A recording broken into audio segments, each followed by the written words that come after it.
teaching about privilege, and I work teaching about all kinds of oppression, sexism, racism, classism.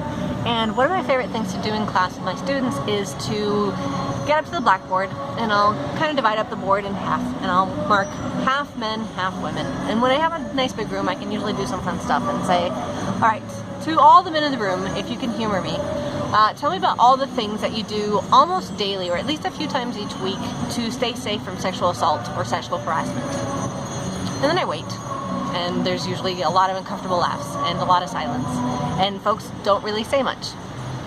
One time, the best one I had was somebody saying, I don't have to think about it. So usually I'll just leave the board blank and I'll write up, I don't have to think about it. And then on the other half of the board, I'll go to the room and I'll say, okay, to all the women in the room, if you could humor me, what kind of things do you do almost every day, or at least a few times a week, to stay safe from sexual assault and sexual harassment? And then we fill up the board. And we go through 50, 60, 70, 80 things until I run out of space. Everything from carrying your keys in your hand, to never making eye contact while you're walking down the street, to never having earphones in so that you can hear people behind you, to folks actually saying having earphones in so nobody tries to talk to you. There's all kinds of contradictory things that we're taught to do all the times in the hopes of staying safe from sexual assault and sexual harassment. And this is everyday women's lives. Having somebody text you, or texting somebody while you're on a date, never ever meeting somewhere private, always meeting somewhere public, etc., etc. There's a million things that we've been trained to do as women just to stay safe.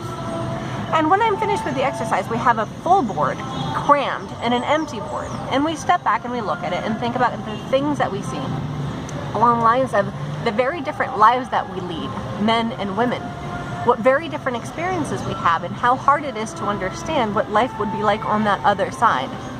Except the fact that women can usually understand men's side much better than men can understand women's side. We've been trained to know what the rules are to stay safe. We've been trained to think about things about leading guys on, that they might get the wrong idea, that we never want to do that because then we'll be at risk. On the other hand, I can usually stop and ask the men in the room and say, I understand that you don't do these things, but what kind of things do you think that women do to stay safe from sexual assault and harassment? And they can give me maybe 5 or 6 things, sometimes 10, but we can't fill up a full board with 80 different things. And then we stop and talk as a group and say, what kind of brain space, what kind of energy and attention goes into all these activities that we have to do all of the time just to stay safe?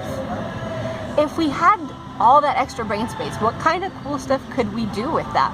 Could we learn another language? Could we devote more time and attention to work? Could we have a more relaxed life? What kind of other stuff would we do with that brain space if we could have it?